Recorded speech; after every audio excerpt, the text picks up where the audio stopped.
पश्चिम आकाश में सूरज ढल रहा था। शाम होने में अब ज़्यादा देर नहीं। पिपुलपाती गांव के बच्चे घर लौट रहे थे। दोपहर में सब बच्चे गांव के आमतला मैदान में खेलने जाते हैं। वहां से सब लोग लौट रहे थे। वो मैदान काफ़ी बड़ा है। वहां ज़्यादातर फुटबॉल, क्रिकेट और पतंग उड़ाई जाती थी।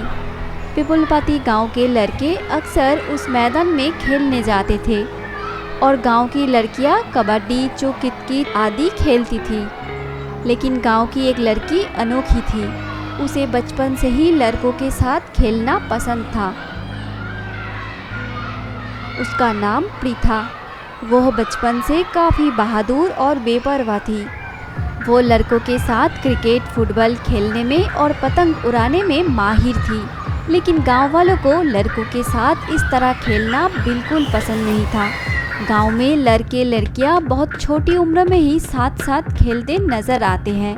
जब लड़कियां थोड़ी बड़ी हो जाती है, यानी कक्षा 5 या 6 में, तो आपस में कबड्डी, चोकित, मीनादारी आदि खेलते हैं। इस उम्र के बाद लड़कों के साथ खेलना तो बहुत दूर की बात है और लड़कियां इस तरह से क्रिकेट, फुटबॉल आदि खेलती हुई ज़्यादा नज़र नहीं आती।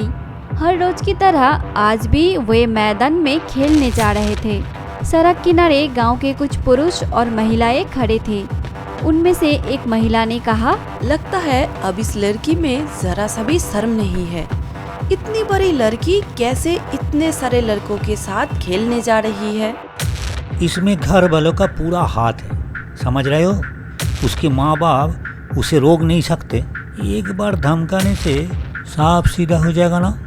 देखना बाद में उसको शादी करवाना कितना मुश्किल हो जाएगा।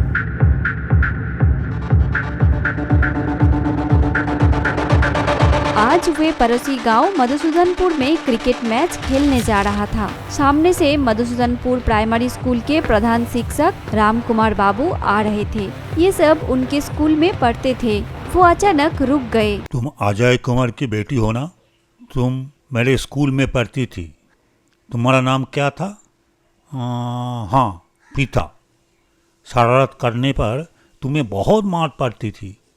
तुम लड़कों के साथ कहाँ जा रही हो? मैं मधुसूदनपुर स्कूल ग्राउंड में जा रही हूँ सर। आज वहाँ क्रिकेट टूर्नामेंट चल रहा है। 11 बजे हमारे पिपुलपाती स्पोर्टिंग क्लब और बलराम बाटी नवीन संघ के बीच में मैच है। हाँ, मुझे पता है। मैं अब उसी मैदान से ही घर लौट रहा हूँ। मैं इस क्रिकेट टूर्नामेंट का प्रेसिडेंट हूँ। लेकिन मुझे कितना पता है कि क्रिकेट लड़के खेलते हैं। मैंने अपने मोहल्ले में कभी लड़कियों को क्रिकेट खेलने नहीं देखा। तुम इतनी पढ़ी लिखी हो, इतने लड़कों के साथ क्यों खेलने जा रही हो? अब तुम बड़ी हो रही हो। क्या तुमने लड़कों के साथ क्रिकेट खेलने में शर्म नहीं आती? नहीं सर, मुझे क्रिकेट खेलने में बिल्कुल शर्म नहीं आती। यह सही नहीं है कि सिर्फ लड़के ही क्रिकेट खेलते हैं। झूलन गोस्वामी आज वर्ल्ड फेमस महिला क्रिकेटर है। वो भी अपने गांव में क्रिकेट खेलते हुए बड़ी हुई है। और सर, आप शिक्षा की बात कर रहे हैं। मैंने कहीं नहीं पढ़ा कि लड़कियां लड़कों के साथ नहीं खेल सकती, बल्कि मैंने तो लड़के लड़कियों के बीच समानता की बात पढ़ी है, भेदभाव की नहीं।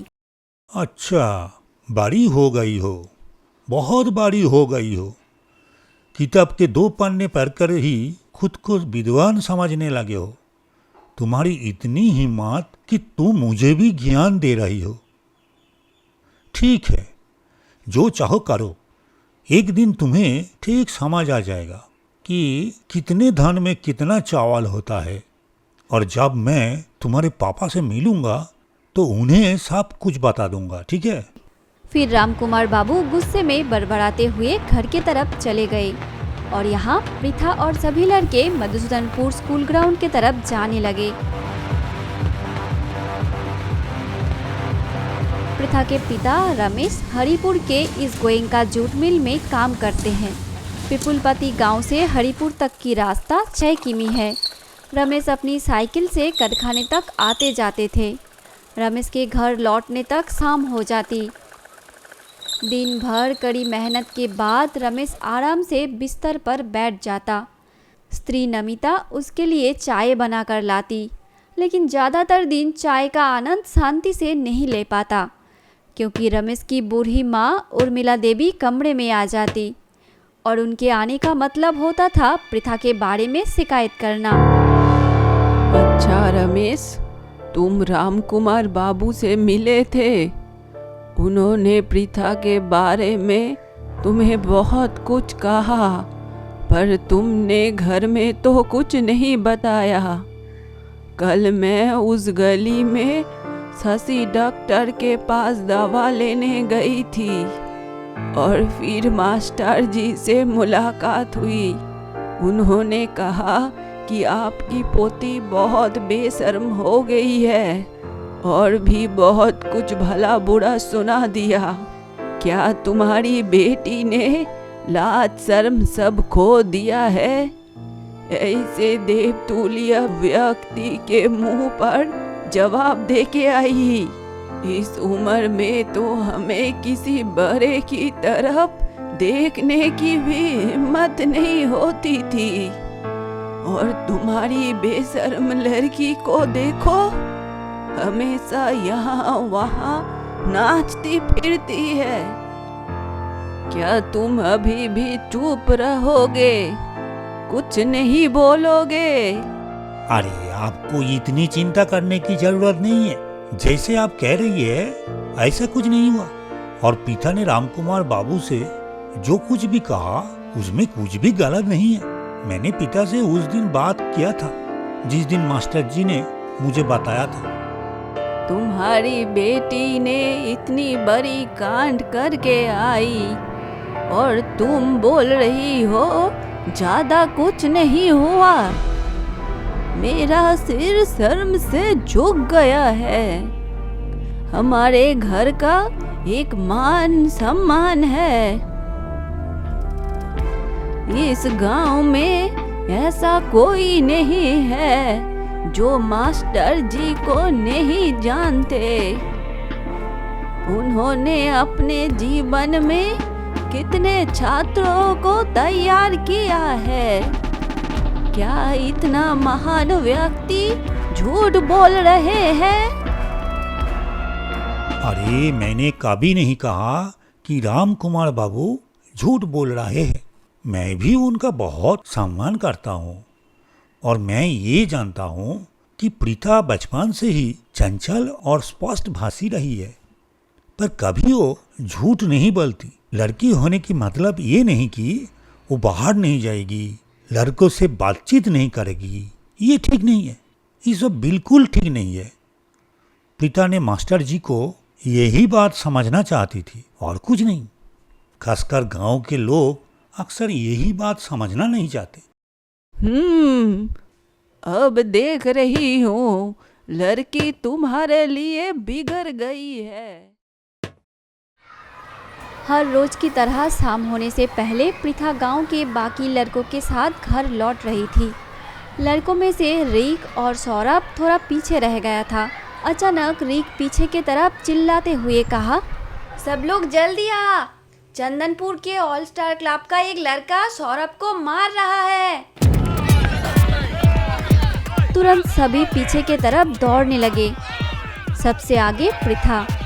कुछ दिन पहले मैच के वक्त ऑल स्टार क्लब के साथ झमेला हुआ था, तब उन लड़कों ने कहा था देख लेगा, इसलिए आज सौरभ को अकेला देख के जरूर मार रहा होगा।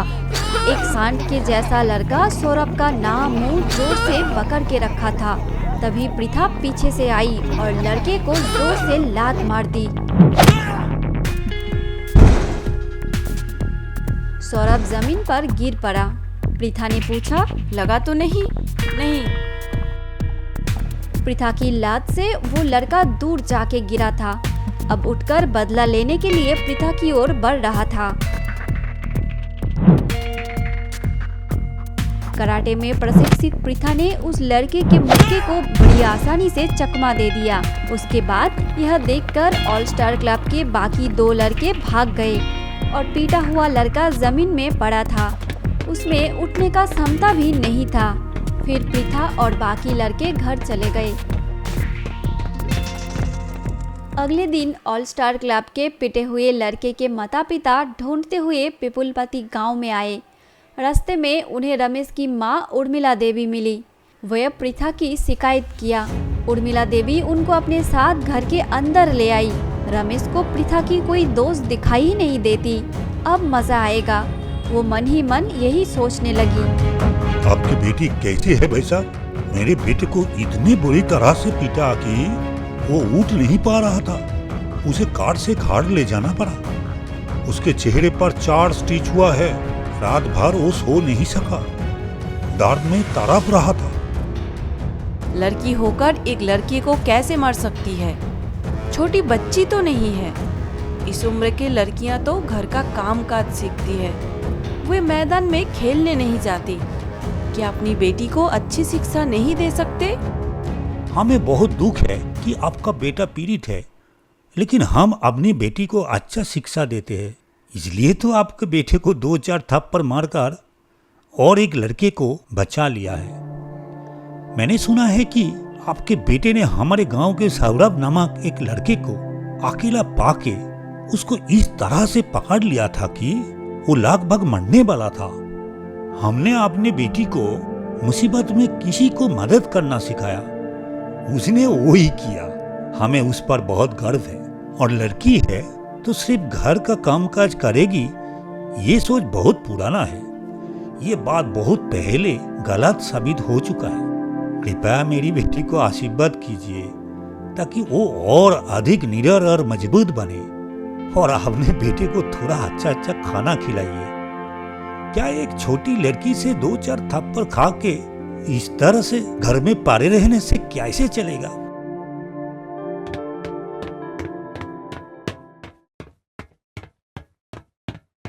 वे पृथा को आशीर्वाद किया कि नहीं, वो किसी को नहीं पता। लेकिन वे रमेश के घर से तुरंत निकल गए। वे सीधा सड़क की ओर जाने लगे।